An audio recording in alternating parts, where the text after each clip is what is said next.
saldhigga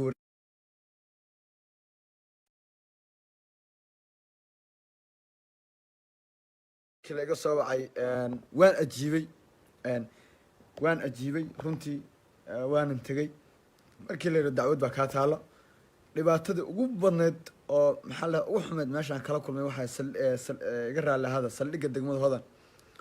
hodan ayaan dhibaatada ugu xumeyd kala kulmay wallaahi been ma idiin sheegaaye waxba idinkama qaran ummadda soomaaliyeed dhididkii aniga iga baxay shamiitada intuu ka qulqulay wuxuu u baxay ilaa banaanku qulqulayay runtii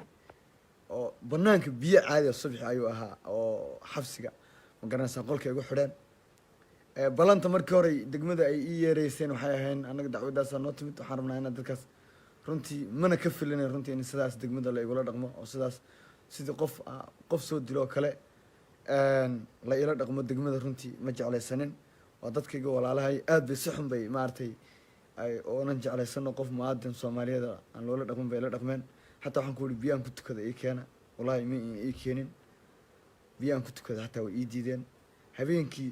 2 saac meeshaan istaagay saldhigga qol madow oo maxaa la dad lagu xirxiray jiray oo waxa yaala qashinka iyo bahla galeenka waxa yaala aadan malaysan kareen baa runtii baa la igu soo xareeyay salaadeed waan iska niistay alxamdulillah iska tukanay waxa iswada waagu ay bari runtii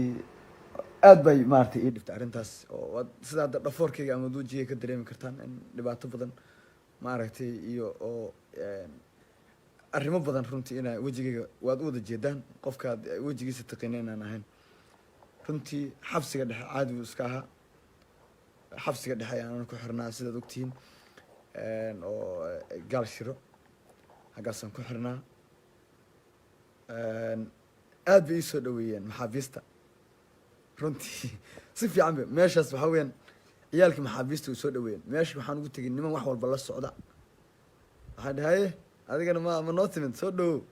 caruuska soo dhaweey waa kuu sacabinayaan maxaabiista niman fania weeyaan soo dhawow way sacbiyeen si fiican bay ii soo dhaweeyeen marka ciqaabta iyo maaragtay qof maxbuusa wixii la marsiinay baa la imarsiyey qof fanaana iyo qof xasaanad iyo qof shaqaal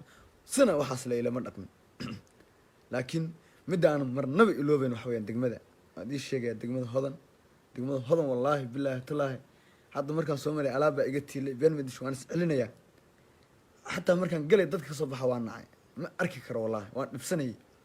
yacni waad dareemi kartaa meel qof lagugu ciqaabay oo aada lagugu dhibaateeyey waad dareemi kartaa xanuunka iyo dhibaatada ay leedahay subaxii xitaa markii anoo gacmaha ka xidhan la soo bixiyey taliyaha degmada wuu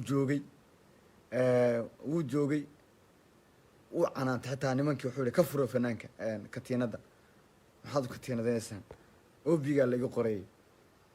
marka waa la iga furay inkastoo markii dambena laigu celiyey ilaa si dhiida ilaa maxkamadda aan ka tegaayo ilaa xabsiga aan katiinadaysnaa on gacmaha aan ka xirnaa haddana de waxaas nin ragaa loo yahay ragga dad madaxweyneyaal ayaa soo maray xabsi qofkii ugu horreeyey may runtii taas marka dhiirigelin bay siinaysaa laakiin wallaahi waxaan ku sigtay xitaa inaan ahaa soomaali ma ihi yani sidii degmada la igula dhaqmay runtii dhibaatadaas ugu weynna ninka ii geysta waxaa taliya ku-xigeenka degmada inaad wada garanaysaan ani waxba igama gelin inaad wada garanaysa waan filayaa taliya ku-xigeenka degmada hodan ninka sidaas ciqaabay isaga ayuu ahaa runtii si bini aadamti wuu una khiyaamay markuu ila soo hadlaayay wuxuu dhihi karay dacwad baa kaa taalla maadaama hadda amarkii saldhigga ajiibtay berri noo soo laabo si dacwadaada loo qaado laakiin alaabtii teleefanadii u qaaday waxaan ku idhi niyow reer baan kasoo tegay famil baan kasoo tegay hooyayaa jooga dad badan baa jira waa la iga walwalayaa walaal waxaan doonayaa inaan familka la hadlo maadaama aad xidhayso runtii taliya ku-xigeenka degmada igamuusan ogolaanin inaan familkayga la xiriiro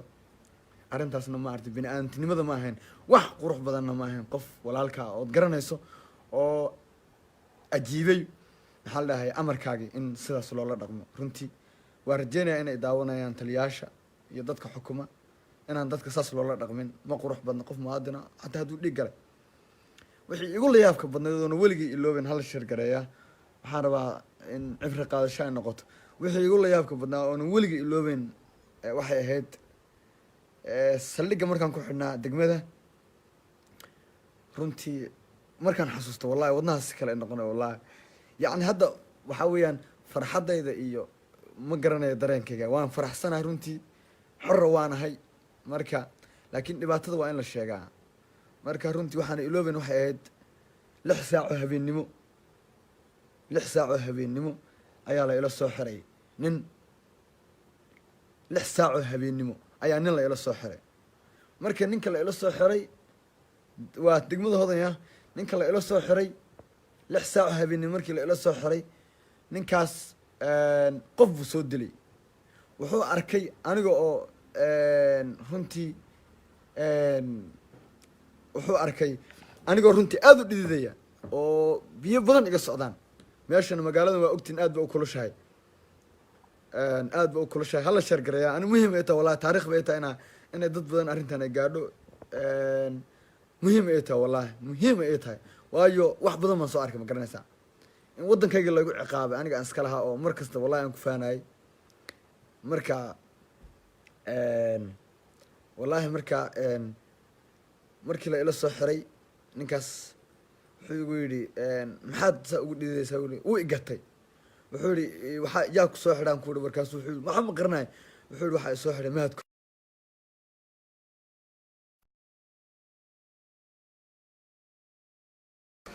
taleefonkaa loogu sheegay in la xidhaay lagu soo xidhay taleefonkaa loogu sheegay marka kabahayga biyihii jirkay ka dhacay kaba buudan qod way buux dhaafeen dhulkan ku daadinaya caadi bay u socdeen banaanka xataa askarta subaxi way arkeen marka dhibaatada waxaan uga sheekeynaya waxa weyaan dadka inay dareemaan marka waxaan maqli jiray dadka libiya ku dhibaataysayin dadka libiya kuma dhibaataysan xamra ku dhibaataysayin libiya iyo waxaa la idin tusay been waanin dadka inta ku dhibaataysayin ma fahamti marka alxamdulilah waan rajeynaya hay-adaha xuquuqda aadamaha u dooda inay arrimahaas wax badan kala socon doonaan dadka dhibaataysan markii la ila soo xiday wiilkii aan sheekada idinka qasina adinkana saad ugu cibro qaadataan wiilka markii la ila soo xiday u sheegay marka waxaa la isoo xiday buui wuuna igartay cabdidhaanto saadi maha marka wuxuu yihi maxaad cabdigood newsaan ugu dhididaysaa maxaad kuleylka markaasaan ku ihi niyahow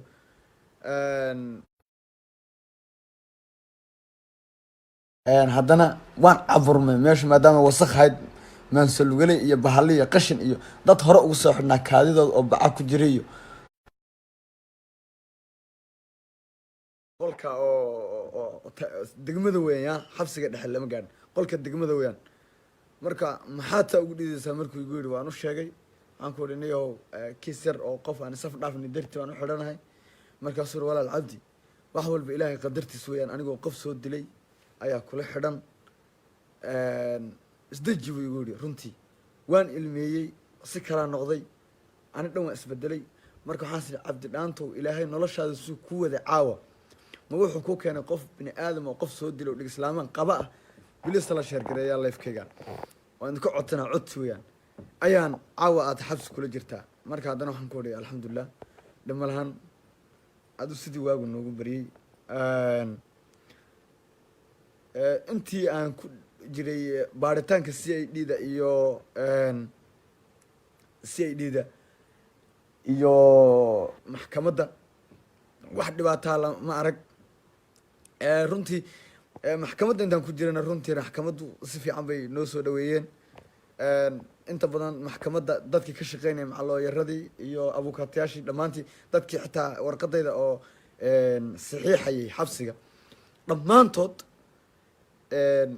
waxay ka midaysnaayeen inay dhahaan arrinta dacwadeeda yani dadkii wada in laga laabto ay dhahaan dacwaddan hala laalo oo taasoo muujinaysa dadku inay aada u jiirnaxayeen oo ay ka diirnaxayeen yani qofka soomaaliga laakiin runtii waxaan aada uga xumaaday aada u dhibsaday ciidanka booliiska